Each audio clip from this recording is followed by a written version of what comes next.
Hello and welcome back to the Common Colt Podcast, a Colts podcast with real takes, no clickbait. I'm Josh Hudgens, and that's Dan Hertzler. Hey man, just got a nice little fresh cut, got a little buzz, got a little shoulder there, feeling good, ready to go. We got this big week coming up in Colts Nation. We got some off-season stuff going on. We want to talk about a big one here today. Yeah, obviously the big news for really the last several months has been Michael Pittman, and his name's been tossed around in some trade talks, and I know this year is going to be his contract year, so kind of an interesting time going in. So what we're going to talk about, and what my belief is, the Colts should not trade Michael Pittman, and maybe you believe a little bit differently. But before we get into that, I just want to say we're on the quest to 1,000 subscribers. We're super close, so if you guys can do us a favor, hit that subscribe button. It would mean so much. But Dan, what's your thoughts? Do you think the Colts should keep, trade, or what with Michael Pittman Jr.? Hey, we're a one-word podcast here. We love the one word, concise, right to it. And mine is sell. Got to sell Michael Pittman. This is the time to do it. The NFL is changing. It's moving a lot more to the disposable wide receiver. Every draft, we see new guys coming in from the college into the NFL, and you can replenish these guys. Pittman, he's solid. I'll give him credit for that. He's solid, but he's not a number one. He's going to want number one money coming up soon, and this is the time to sell him. What we've seen in the last few years, A.J. Brown goes to the Eagles for a first. Hollywood Brown goes to the Cardinals for a first. He's not on that level, but we also saw in season the Steelers traded Chase Claypool to the Bears for a second. That's exactly the kind of player I think Pittman is. Pittman is a kind of Chase Claypool, big body, has some physical skills, but doesn't really show it, doesn't really demonstrate it enough for me to be a true number one. If you can get a second from somebody this year, you take it and you run with it. Sell. I think I would agree with you if the Colts aren't in the spot they're in, which is this. And my one word is dreamy. I think people are dreaming something up here. They're dreaming up like a Moneyball situation where the Colts can make all these moves. And it's just not realistic when they're probably going to make one big move this year, and that's going to be for the number one pick. And I don't think Pittman's going to be involved in that move. I really don't. And here's why. First of all, the Colts are thin at receiver already. You trade Michael Pittman away, who do you got? Alec Pierce? Then who? I mean, Paris Campbell's a free agent too. You got Pittman's done well without really any quarterback throwing the ball since Phillip Rivers. I know he's entering his contract year. He's probably going to cost maybe $16 to $17 million on a re-sign. But if you re-sign him, I think you do no more than like a 3-year, 4-year re-sign tops. And your rookie quarterback's going to be on a rookie contract. So that can afford you to maybe overpay for a guy like a Michael Pittman.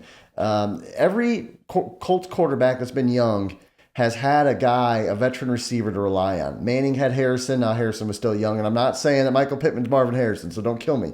Luck had an aging Reggie Wayne. And now maybe C.J. Stroud, Bryce Young will have a veteran Michael Pittman to throw this ball to. So to me, if you had a veteran quarterback like Andrew Luck was still playing, or somebody who was kind of proven, I think you could afford to trade Pittman. But that rookie quarterback is going to need all the help that he can get. So I think you have to keep Pittman, even if it means it's going to cost you a little bit more than you want to spend for him.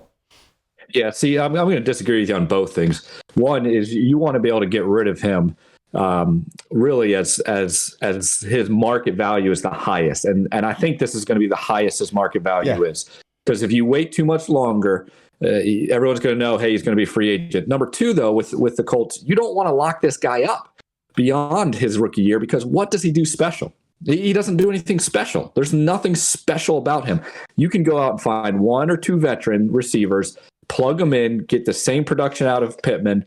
You can use that draft pick. You can draft one or two receivers. Now you add Pierce, you add these one or two vets, you add one or two rookies. Now you can start developing one.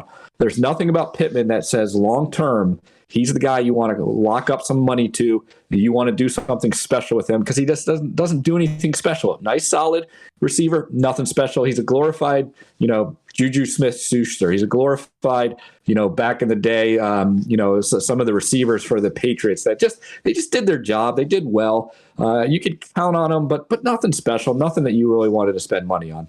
It's an interesting debate for sure. And I know we tend to have a lot of agreements on the show, but I think this is one we're going to have to disagree on. And I think with the Colts, as they're entering this offseason, I think it's pretty likely they keep Pittman just because Ballard he's had a history of not being able to find a receiver. I know there's a lot of teams who can't find that.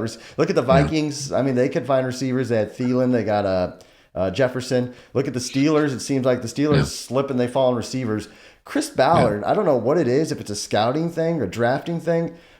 The guy just can't seem to hit on just solid receivers a lot. Now, I like Pierce. I think Pierce is going to be better than Pittman long term. I think he plays up to his size, whereas Pittman doesn't quite have the physicality. I know we're a football show, but I don't know if anybody watches NBA. Like Anthony Davis, big guy for the Lakers, he sometimes doesn't play up to his size. It feels like Pittman almost plays like that. So it's interesting. I think you got to keep him. Maybe one more year, and even if you have to trade him for less next year to help your rookie quarterback out, I'm not opposed to it, but hey, we're gonna have to agree to disagree. You do agree with me, though. You don't want him locked up long term. Ideally, you're not going to give him a second contract, right?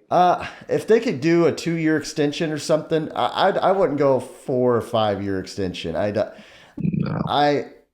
I'm not sold on him, but he's played well given the quarterback situation. He really has. I mean, look who he's had throwing him the ball, and he had 99 catches this past season with who?